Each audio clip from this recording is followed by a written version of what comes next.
Hey guys, Flawless Films here. We've just finished working on a short Darth Maul Star Wars video with the Ginger Ninja Trickster. He showed off some of his skills and it was pretty fun to do. Yep, so here's a little breakdown of the lightsaber effects we did for that video.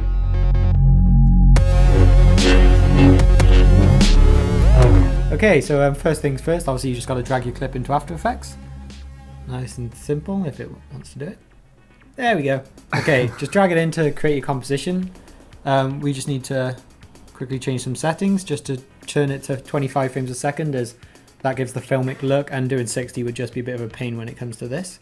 Okay, so the first thing we want to add is a new solid. We're going to make it white, as that will be the color of the middle of the lightsaber itself. Make sure it's the same size as the composition. And we're just going to turn off the visibility so we can see what we're doing.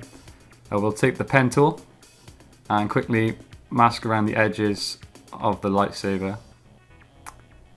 Obviously, if you had your white layer on now, you'll be able to see that the middle of that blade would be pure white. I'm just going to set a keyframe for mask path. Because if you don't, it's going to get very annoying. Yeah, we have done that a few times.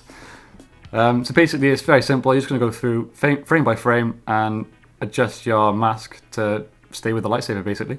Yeah, we're not going to show all of this because obviously it'd be very tedious for this length of a clip. It does take a while. Yeah, so just make sure every frame is correct, and we'll just speed this up now to get to the to get to the endpoint. Look how fast that's going. We are just that quick. Just so you know, this is real time. This isn't sped up. I'm actually just this fast. That's what she said. Once you've done that, you can go through again, and you'll notice at certain points when your lightsaber goes behind the person wielding it, you'll need to change the opacity because obviously you wouldn't see it behind them. So yeah, you can either do it this way, or you can add a separate mask, which would be the more realistic way. Yeah, it'd be more realistic, so you still get the glow around, but it's a lot more time consuming. So for this tutorial, we've done it the simpler way. And obviously, when the lightsaber's moving that quickly, you're not going to see. Yeah, and then once all that's done, you'll also notice there's points when half the lightsaber is either side of, say, a leg or an arm or something like that. So what we're going to do is create a new mask, do the exact same thing as before, just for these little bits, and just to make sure that you don't have any points where the lightsaber just suddenly appears over the wrong side of the person. Indeed.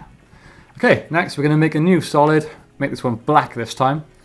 We're going to put this in between our footage layer and our white solid layer.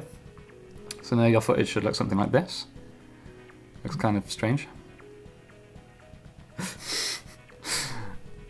Next step will be to duplicate your white solid layer 4 times, so there'll be 5 altogether.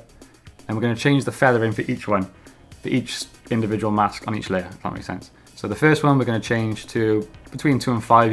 You can play with it, whatever looks best for you. Second one will be to 10.